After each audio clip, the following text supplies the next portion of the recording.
Alright guys, dahil sa hindi kami makalaot sa malayuan, dahil sa sobrang lakas ng hanging habagat, dito na lang kami naipon sa liruan.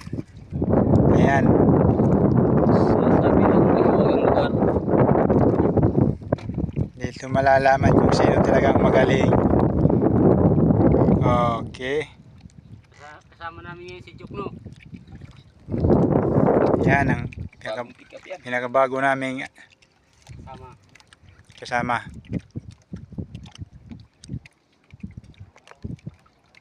Si Kuya Tax, nasaan kaya? Kini lang.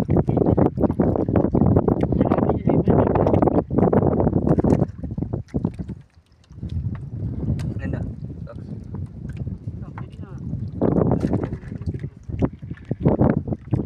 Ayan.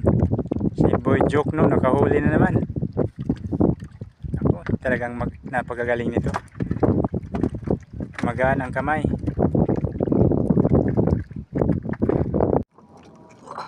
Kaya ako naman video na naman. Ay nakahuli. Naku, kaya pala nag-huli. Naku! Ano ba ito? Palagi namang ay nanghuli ng dulas talaga ng tampong. Masyadong malaway kaya mahirap hawakan. Ha?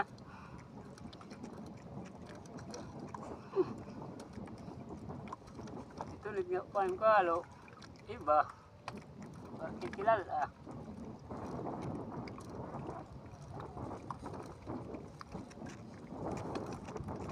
Marami kumakain sa ilalim pero iba-ibang klaseng isda. Ang tamburuko eh. Ang marami talaga rito yung mga tamburuko ng mga gaw. Ganito oh guys. Sila ang unang umaagaw. Sarap yan, kilawin. Oh. Ano naman oh. Ang tawag pala namin sa amin dito, super guno. Kahit walang pahinto, ano to eh, nadadali sa bingwit to eh. Lalong lalo na pag ganitong medyo maalon. Kaya ang ginagawa namin, mabilis ang pagpain para mabilis din silang mahuli. Ayun, nakahuli si Tak sa kabila. Eh, dala-dala ba? Anong kanyang huli siguro, hindi pa natin malalaman kung ano. Ay! Isa palang tambong. Ang tamburo ko eh.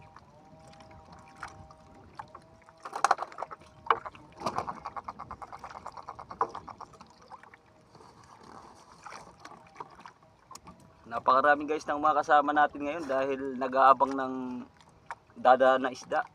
Dahil sa hapon lumada ng isda. Lalong lalo na pag ganitong oras na malilim na tapos mayroong kunting kulimlim. Yan ang pinakamaganda guys na pangitain na mayroong talagang lalabas na isda. Oh, tingnan mo naman guys oh. Tamburuko yun naman pala. Dalawa pa. Anak naman ang dami ng naulo pa guys oh. Yung isa mata guys. Talagang masyadong ang maano to. Napalagaan talaga ng kamay mo. Talagang mahina lang kami magpain dahil yung pain namin ay hipon na maliliit. Galing sa sapa. Kasi sa gabi, mahirap magsulo ng hipon na malalaki. Lalong lalo na pag ano na dahil ano na siya. Gabi na ang low tide. Pag high tide. Dalawa pa.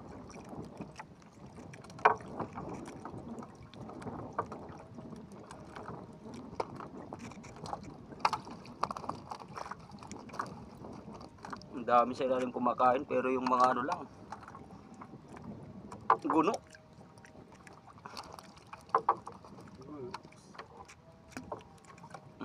Palaging dalawa guys oh. Ito ang nakakano, kusa na napipigtas. May namamata, mayroon pang nauulo.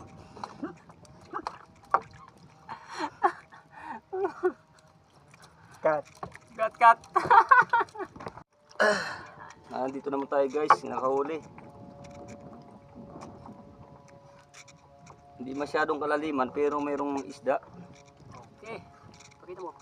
Ito guys, dalawa. Dito lang dito. Karayom. Reels. Guys, nakatama na naman ako. Marami talagang guno.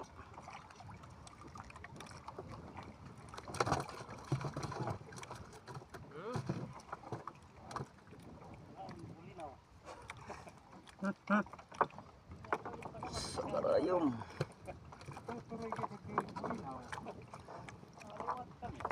Ito na ang isang kasama natin. Yari din. Nakayari din. Wow. Ba. Napakaganda talaga ngayon guys ng oras.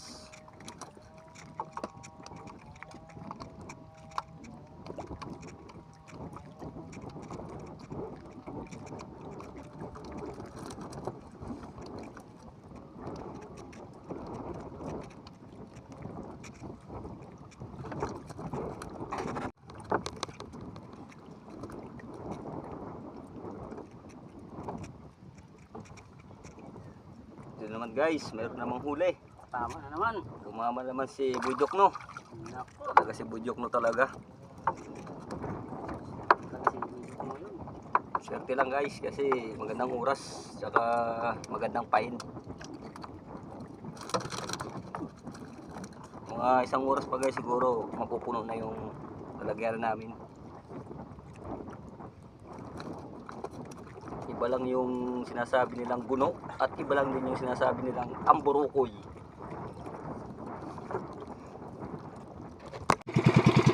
Okay mga lods, pauwi na kami, hapon na. Yan lang ang huli namin. Namuntikan lang mapuno yung styrofoam namin na maliit. Isang talukitok, saka lawayan lahat. Yan, mga kasama namin.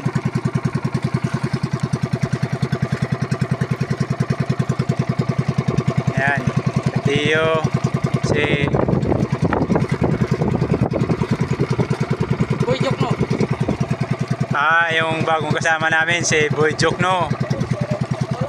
Saka yung isa namin kasama, nasa hulihan. Tinali na yung bangka niya. Pahila na lang siya. Dito lang kami sa malapit. Namingwit kasi masyadong malakas yung hangin. Hindi kami makapunta dun sa malayo. Malit lang kasi yung bangka na namin, gamit. Kaya hindi kami nakakapalayo. Puro lawayan lang ang huli namin ngayon. Yan guys.